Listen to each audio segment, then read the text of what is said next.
Piri Reis map has ancient origins. As I understand it, Graham Hancock picked this idea up from a book by Charles Hapgood titled Maps of the Ancient Sea Kings, which argues not only that the map has information in it. Gregory McIntosh had been staring at cartographic data for 6 straight hours when the georectification algorithm finished its final pass. The Caribbean coastlines on the Piri Reis map didn't match any surviving chart from the 1500s, not one.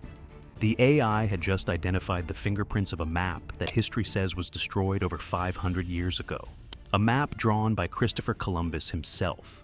McIntosh was looking at a dead man's work hiding inside a 513-year-old document, and no one had seen it until now. The Spy Master's map. Here's the deal. In 1511, an Ottoman privateer named Piri Reis was killed at sea. During a naval battle before his death, his crew had captured a Spanish sailor, someone who had actually sailed with Christopher Columbus to the New World. That prisoner was carrying navigational materials, possibly including a copy of Columbus's own chart of the Caribbean. That captured intelligence landed in the hands of Kemal's nephew, Haja Ahmed Muhyiddin Piri, a man history remembers as Piri Reis. Reis isn't his name, it's a military rank. This map is a surviving fragment of a larger world map, with only the western third remaining. The rest has been lost. Admiral. This wasn't some academic drawing coastlines from secondhand reports. Piri Reis had spent decades raiding Spanish and Venetian ships across the Mediterranean, capturing prisoners, seizing documents, stealing secrets. He was an Ottoman spy master with salt in his blood, and a collection of stolen charts that no single European power could match. When his uncle died, Piri Reis retired to Gallipoli with one obsession. He was going to build the most comprehensive world map anyone had ever seen. He was going to stitch together Portuguese sailing charts, Arabic maps, ancient Greek geographical texts, and that captured Spanish intelligence into a single document. A document that would show the Ottoman Sultan the true shape of the newly discovered world. He finished it in 1513, painted on gazelle skin, covered in compass roses and rum lines, a working navigational chart built to get ships across the Atlantic alive. Then it vanished. For over 400 years, the map sat buried in the Topkapi Palace archives. No record, no mention, nothing. The most ambitious cartographic project of the 16th century, gone as if it had never existed. Until a German theologian made the kind of accident that rewrites history. It was 1929. Gustav Adolf Deismann was cataloging old documents in the Topkapi Palace Library in Istanbul. Routine work, dusty shelves, piles marked for disposal. And then his hands closed around something that wasn't a book. It was a sheet of gazelle skin, painted in faded colors, covered in navigational markings. Deismann held it up to the light. Coastlines emerged, compass roses, notes written in Ottoman Turkish crawling across the margins. He was holding a 400-year-old map that no living scholar knew existed. Here's the catch. Only about a third of the original survived.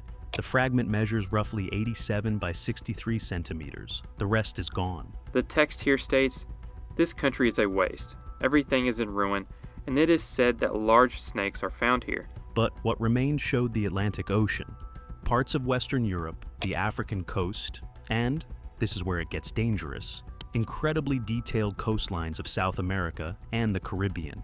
Details an Ottoman mapmaker shouldn't have had in 1513.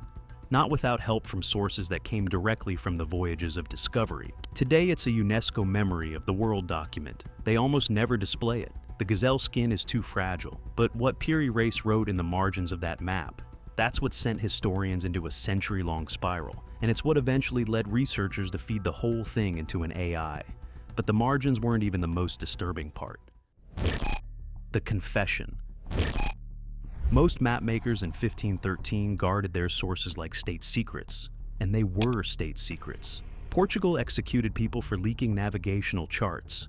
Empires went to war over this kind of intelligence. You did not tell anyone where your information came from. Piri Reis wrote it all down, right there on the map, in extensive notes in Ottoman Turkish. He listed approximately 20 source documents, 8 Ptolemaic maps from ancient Greek texts, 4 Portuguese charts showing the Indian Ocean and Chinese coastlines, an Arabic map of the known world, and then one line that stopped historians cold. He explicitly stated that he used a map drawn by Columbus of the western region. Think about that for a second.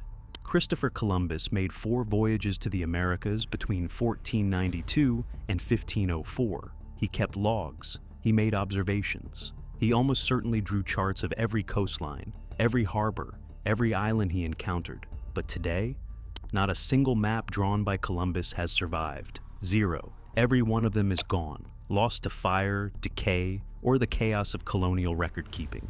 So, when a 16th century Ottoman admiral casually writes on his map that one of his sources was a Columbus chart, that's not a footnote. That's a bomb going off in the middle of cartographic history. It means a copy of Columbus's work existed in Ottoman, hands just 9 years after his final voyage. But here's the catch. A handwritten claim on a 500-year-old map isn't proof. For decades, scholars couldn't verify it. Was Piri Reis telling the truth? Or was he name-dropping Columbus to impress Sultan Selim I? The question sat there for almost a century, unanswered, unanswerable, until researchers decided to let an algorithm settle it. If you're the kind of person who needs to know what the AI actually found, hit subscribe right now. Because what came out of that analysis is the reason I made this video. The algorithm that found a ghost. The technique is called georectification. You take an old map, you digitally overlay it onto accurate modern coastlines, and you let the algorithm calculate exactly where the historical map matches reality and where it warps. Every old map warps. That's expected. But the pattern of the warping? That tells you how the map was made. What projection was used, what scale, what source material the cartographer was working from. They ran the Piri Reis map through the algorithm. The distortions weren't random. Different sections of the map showed completely different warping patterns. The Caribbean section distorted one way, the South American coastline distorted another, the African coast bent in a third direction entirely. Each region behaved as if it had been drawn at a different scale, using a different projection method by a different hand. The data confirmed exactly what Piri Reis had claimed 500 years earlier. This map was stitched together from multiple independent sources. It was a composite, a patchwork of stolen, borrowed, and inherited navigational intelligence from across 3 continents. And get this, that was just the first algorithm. The second technique was AI-powered pattern recognition. Systems trained on thousands of historical maps, scanning simultaneously for coastlines that share similar shapes, similar errors, similar naming conventions. Think of it like running a fingerprint through a global crime database. You're not looking for a perfect match. You're hunting for patterns that point to a shared origin. When the AI analyzed the Caribbean section of the Piri Reis map, the results came back unlike anything the researchers had seen before. The coastline configurations didn't match any other surviving chart from that era. Not Portuguese maps, not Spanish portlands, not Italian navigation charts. Nothing in the entire historical record. The curves of certain islands, the positioning of certain land masses, the specific errors in how features were rendered. These patterns were orphaned, unique. They came from a source that no longer exists anywhere on Earth. Gregory McIntosh had spent years building toward this moment. He'd compared the Piri Reis map against every known chart from the period, tracked naming conventions across hundreds of documents, mapped projection methods, traced coastal profiles island by island.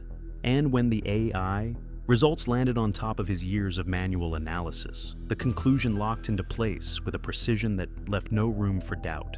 The Caribbean section displays the earliest, most primitive, and most rudimentary cartography of those islands ever recorded. Features so crude, so raw, so early in the timeline of European contact that they could only have come from one source, a map made by Columbus himself, or produced under his direct supervision.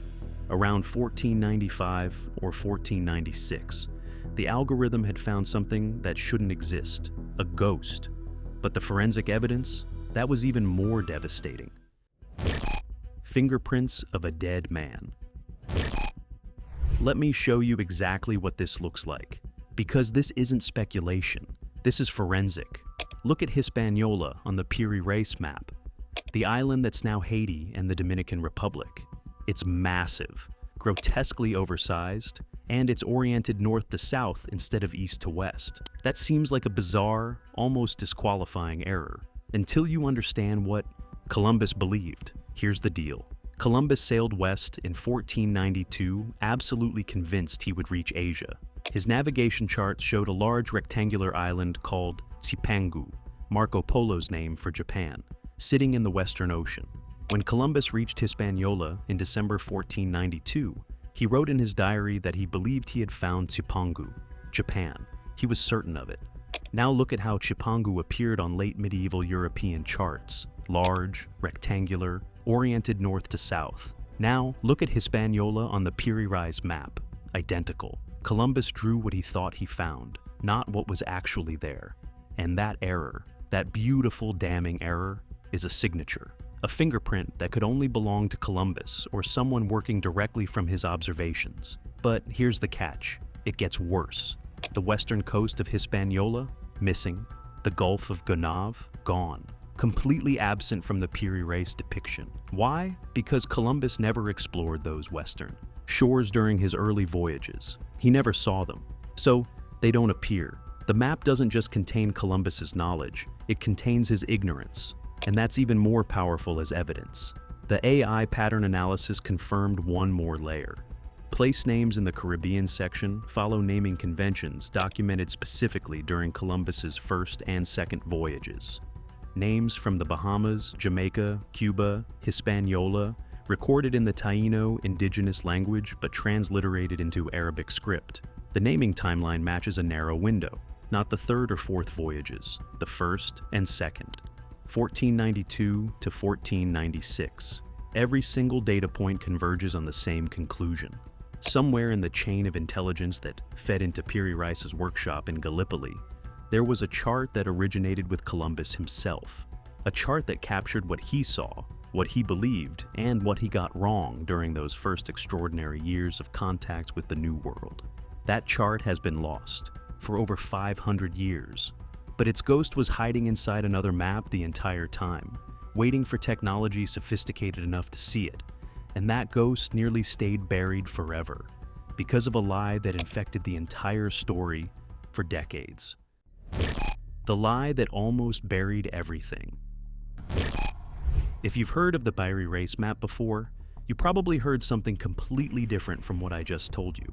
The most famous claim is that this map shows Antarctica without its ice cap, evidence of an ancient advanced civilization that mapped the Earth tens of thousands of years ago, possibly from aircraft. Professor Charles Hapgood pushed this theory in 1965. Erich von Däniken ran with it. Graham Hancock amplified it to millions. It became one of the most widespread alternative history claims on the planet. And it is flatly, demonstrably, embarrassingly wrong. Here's the catch. The landmass at the bottom of the map connects directly to South America. No break, no gap, no Drake Passage. If this were Antarctica, it would mean South America, and Antarctica were physically joined at Uruguay. That's not alternative history, that's geological nonsense. The southernmost identifiable feature on the map is actually the coast of Brazil near Cananea, thousands of miles from Antarctica. And get this. Piri Reis himself described the southern regions as warm and inhabited by large snakes. Does that sound like Antarctica to you? What the southern landmass actually shows is Terra Australis Incognita, the unknown southern land, a hypothetical continent that appeared on virtually every world map from the 1400s through the 1700s. Standard cartographic convention based on the ancient Greek belief that a southern landmass must exist to balance the northern continents. Every mapmaker of that era drew it. Piri Reis was following the same playbook as everyone else. But here's what makes this genuinely painful. The pseudoscience didn't just mislead the public, it poisoned the scholarship. For decades, serious cartographic historians avoided the Piri Reis map because it had become so contaminated by ancient astronaut nonsense that studying it felt like career suicide. The real discovery, the Columbus connection, one of the most significant finds in the history of mapmaking, almost died in obscurity because conspiracy theorists got to the story first. The truth was sitting in the margins the whole time. It just needed the right technology to prove it, and it nearly didn't get the chance. The Ghost Map. So here's what the AI actually proved about a 513-year-old map drawn on gazelle skin by an Ottoman spy master. Not aliens, not Atlantis, not ancient astronauts. Something far more extraordinary. In 1513, Piri Reis pulled off an intelligence operation that no European power could have matched. He gathered Portuguese sailing charts, Arabic maps of the Indian Ocean, ancient Greek geographical texts, and through captured Spanish prisoners, he got his hands on something priceless, navigational material that traces back to Christopher Columbus himself. He merged Eastern and Western cartographic traditions into a single document at the exact moment empires were racing to claim newly discovered continents. And in that synthesis, he accidentally preserved something that would have otherwise been lost forever. When modern AI stripped the layers apart, georectification, isolating the distortion patterns, pattern recognition, matching the orphaned coastlines, naming analysis, locking the timeline, what emerged was unmistakable. A ghost map, Columbus's lost work, hidden inside another man's map, waiting 500 years for technology that didn't exist yet to finally pull it into the light. Think about that. A map painted on gazelle skin in 1513, buried in a palace archive for 400 years, pulled from a disposal pile by accident, hijacked by conspiracy theorists for decades. And through all of that, it kept it secret. Now, here's the question that should keep you up tonight. If one captured Spanish sailor was carrying a copy of a Columbus chart, what were the others carrying? Ottoman intelligence captured ships across the Mediterranean for over a century. They seized every document on board. How many other lost European maps are sitting in archives from Istanbul to Cairo right now, misfiled, miscatalogued, waiting for someone to run them through an algorithm? What other ghosts are hiding inside maps we haven't looked at yet? If that question just lit something up in your brain, smash that subscribe button. We're pulling apart more lost maps, buried archives, and AI revelations every single week. Drop your theory in the comments. Do you think there are more Columbus charts waiting to be found? See you in the next one.